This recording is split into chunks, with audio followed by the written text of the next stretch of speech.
Hey everybody, Roger Levin here with your orthodontic practice production pearl of the week. As you know, Levin Group is very involved in orthodontic referral marketing. So I'm going to give you a discussion today about reviews because I'm elevating reviews to higher and higher levels. Now we all know they're important, nothing shocking there. But here's what you may not think about. Some people find you by reading reviews. You know that. But 65% of people who schedule then go and read your reviews, and you kind of knew that. But what you don't know is how many of those 65% cancel their appointments because they read reviews and they weren't comfortable. Or how many of those 65% go to another office first. You're the second office, shoppers are way up, and in reading your reviews, they're not so sure that they want to come to you, so they accept treatment in the first office.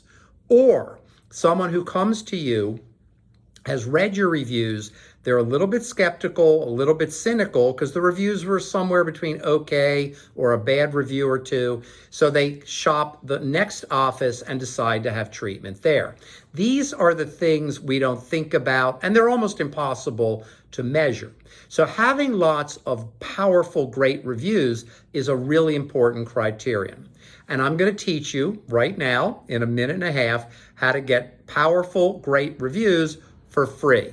We are so oversold and overestimated on what it takes to get reviews. Now remember, I'm the CEO of a consulting firm, so we have real life clients. We get to see what works and doesn't. I never bring you raw ideas, unless I tell you it's a brand new idea that we haven't seen in practice, and therefore we know that they work.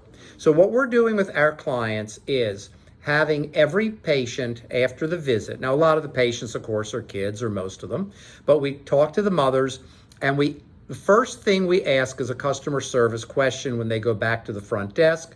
Mrs. Jones, how was Johnny's visit today? Or Johnny, how was your visit today? Or the adult patient, whoever it may be.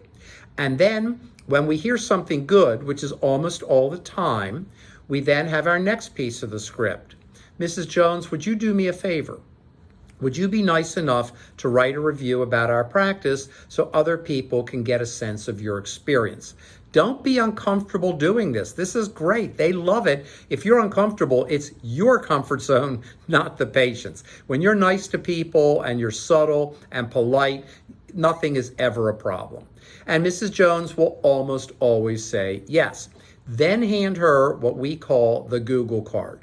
The Google card has a top that tells them how much you enjoy having them as a patient, you want them to have a great experience, and to let you know if there's anything you can do to make their experience better. Then the bottom half has the steps of leaving a Google review. Obviously, many people know how to do that, but the physical card reminds them a day later, 2 days later, that they said they would go ahead and leave a review for you. And they go, many of them do it. And we have clients who've gone from very few reviews to hundreds of reviews in 14 months. We have one that went from 8 reviews to 420 reviews in 27 months, almost all 5-star. So if you want reviews, you have to ask for them.